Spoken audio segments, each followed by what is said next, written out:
Friends आपण मानक बहुत बहुत स्वागत मो यूट्यूब चैनल रे। तो फ्रेंड्स आज भिडियोटी आपण मानक मन को छुईज भिडियोटी को शेष पर्यंत देखंतु। हाँ फ्रेंड्स आज भिडियो आपण मानक मन को छुईज। तो फ्रेंड्स देखंतु मु आपण मानक किछिटा कथा कहबी एवं आपण मानक रियलिटी बतेबा पई चेष्टा करबी जहाँ को कि आपण माने बुझिले ठीक से जानि पारिबे। तो फ्रेंड्स आज होची 14 एप्रिल जहाँ कि आमे जानुची आमे आज होची हनुमान जयंती एवं डॉक्टर भीमराव अंबेडकर को जयंती एवं आज भलिया दिन रे आपण मानक बहुत बहुत शुभकामना। तो फ्रेंड्स देखंतु मु आज डॉक्टर भीमराव अंबेडकर को विषय किसी कहवाई चाहूँगी जहाँकि आपण मैंने शुणिले आश्चर्य हो। हाँ कारण यही विषय किए भी कथा हमें ना कि कहीं भी आपण मानक जनाती ना समस्ते यह जानते कि डॉक्टर भीमराव अंबेडकर कौन करते कौन ना से क्योंटी जन्म होते माँ ना कौन बापा ना कौन यह आपण मैंने इतिहास खोलिले यह आपण मैंने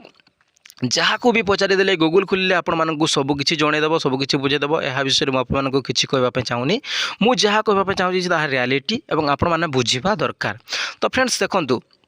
डॉक्टर भीमराव अंबेडकर कौन थिले कौन ना यह विषय जहाँ कहले भी कम हम कारण डॉक्टर भीमराव अंबेडकर जड़े एमतीका व्यक्ति थे जे कि निज समाज को निज वर्ग को जिते छोट जाति थिले जे ता कल्पना करें भी बहुत कष्टदायक से ही बाहर करिकी से निज समाज को निज परिवार को निज कैटेगरी को से बहुत आग को लेकिन समस्त को बहुत भलरे फैसिलिटी देखी समस्त को बहुत आग को नेले तांको पाई बहुत बहुत बहुत बहुत कृतज्ञता ज्ञापन करुच्ची मु एवं आपण मैंने समस्ते करते बोली मो आशा अच्छी। तो फ्रेंड्स देखंतु डॉक्टर भीमराव अंबेडकर को जो बड़ बड़ कैटेगरी अच्छा जे भली उच्च जातिर लोक अच्छा से माने डॉक्टर भीमराव अंबेडकर को बहुत खराब कथा गुड़ाक कहती जे डॉक्टर भीमराव अंबेडकर कौन करिछि। डॉक्टर भीमराव अंबेडकर तो खाली छोट जातिर लोक देखी से कैटेगरी रे आग को बढ़े। हाँ मु सत यह सत आपण मान कथार मु एकमत किंतु आपण मान मत गोटे कथा कहले डॉक्टर भीमराव अंबेडकर जेते बेले निज परिवार पाई निज छोट जातिर लोकंक पाई लड़ुथिले एवं तांकू इक्वालिटी देवाई समानता देवाई जेते बेले चाहूले सेते बेले डॉक्टर भीमराव अंबेडकर तो संविधान लिखि नथिले। संविधान न लिखिबा पूर्वरु से निज जाति पाई लड़ुथिले एवं निज जातिर पाई से अन्य जाति सह भी लड़ुथिले एमिति कि बहुत जगार बहुत आंदोलन करिकी बहुत लड़ाई भी होईछि। तो से निश्चिंत भाव में लड़ुथिले एवं से ऊपर जाति उच्च जाति सह फाइटिंग मध्य करुथिले। तो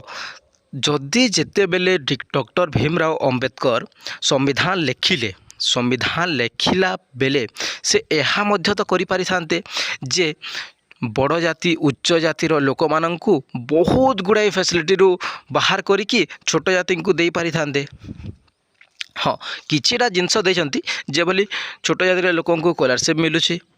जे भली किछिटा आर्थिक सहायता मिलुछि यह से टाइम रे आपण माने जानिथिबे कोन थिला को सिचुएशन रे से देइथिले। किंतु आपण माने मते गुटे कथा कहले जे जेते बेले संविधान लेखिले से कोन बड़ जातिर उच्च जातिर लोकन को किछि असम्मान करछंती कि किछि एमिति करछंती कि जे से भली से माने चली पारिबेनी किछि एमिति करछंती कि जे से माननकु छोट जातिर लोक माने घृणा करूछंती किछि एमिति करछंती जे उच्च जातिर लोक माननकु कौनसी जगार कौनसी फैसिलिटी मिलुनी ना से माने निज जाति को ऊपर को नेबा चाहूले किंतु ता सहित समस्त को इक्वालिटी देवाई चाहूले से केबे भी यह चाहू नथिले जे गुटे उच्च जाति नीच जाति हो जाऊ आम जो नीच जाति अच्छी यह उच्च जाति हो जाऊ। तो आपण माने बुझीबा दरकार डॉक्टर भीमराव अंबेडकर कौन थिले से गुटे सुना मुंडा थिले गुटे सुना ए भली जहाँ को कि आमे केबे पाई